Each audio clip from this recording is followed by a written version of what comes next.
Hey guys, welcome back.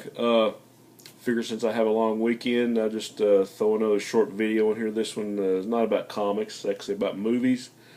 Uh, I know my buddy Scott, Custom Rom Star, and ETA Nick. I mean, they do great movie reviews and TV show reviews. And you know, I'm a big movie buff myself, as I'm sure a lot of you guys are. I just recently got some stuff that I was really happy to get, and a couple I've been wanting for a long time. But nothing really connected on any of them. It's just stuff that I like. This first one, uh, it's a documentary called The Wrecking Crew. And this is about all the LA studio musicians that played on all those hits that you heard on the radio back in the 60s and 70s and some of the early 80s. Now, you don't have to be a musician to appreciate these. I mean, I'm sure everybody loves music. But this is just a really cool look behind who played on all those hits uh, back then. And, I'm sure a lot of guys that know about music have heard the names Hal Blaine and Carol Kaye and Tommy Tedesco and Glenn Campbell, and a lot of those guys that played on those session dates back then in the day. But really, if you're a fan of music, and maybe even if you're not, I mean, this is a really interesting look at how stuff worked in the studio and how they used to make all those hits that you heard, on classic AM and FM radio nowadays. But would recommend this one. Another one that I've been wanting to see for a long time, and I've been hearing about this movie for years. And this is a John Frankenheimer film, and probably a lot of the stuff that you guys remember or may not remember, or at least heard of. He did Birdman of Alcatraz, Manchurian Candidate, Grand Prix with James Garner. I guess probably some more recent one, probably 20 years, but probably Island of Dr. Moreau. He did a remake on that one. Earlier stuff, French Connection 2. What else? I guess he did Andersonville.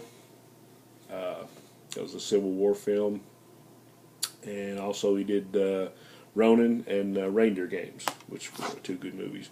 But anyway, this has kind of got a cult status over the years. And like I say, my buddy Scott, I think he talked about this film at one time or maybe a couple times in his videos. And he's big on these Criterion Collection movies. But this is one I always wanted to see. Finally got a copy of it. Seconds. Starring Rock Hudson. I'm thinking I'll probably plug this one in tonight and watch it.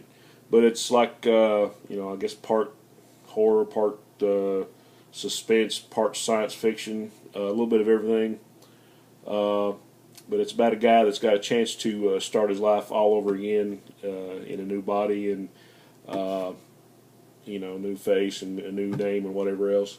But anyway, kind of, from what I read, it kind of reminds me of some stuff that was in maybe Vanilla Sky, people that have seen that movie.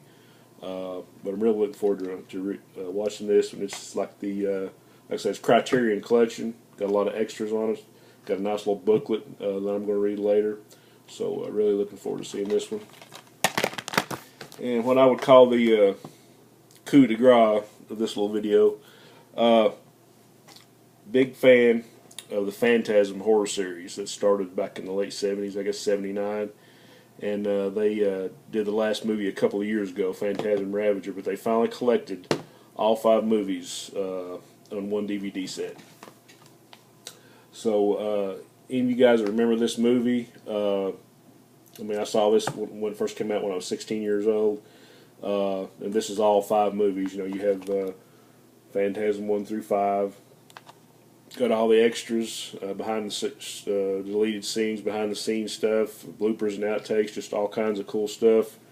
5 CD set or DVD set, but pretty cool. This is one of those movies. When I was a kid, I really got attached to the characters, and that's one of the reasons to really watch this series.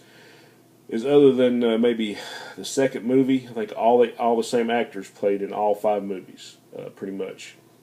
And of course, you had some other people here and there, but you know, it doesn't take itself too seriously. There's a lot of humor in these movies. You know, when I was a kid, the first one really kind of creeped me out. It was spooky, but there was still a lot of humor in it. And the thing about this was, like, you know, there weren't a whole lot of authority figures in these movies. There weren't a lot of cops or stuff like that.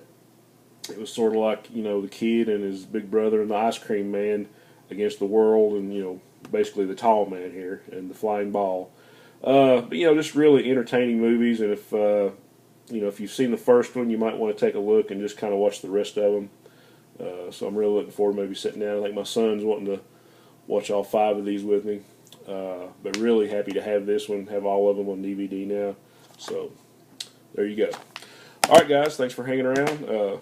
Like I said before, hope you're having a great holiday weekend. And hey, onward and upward.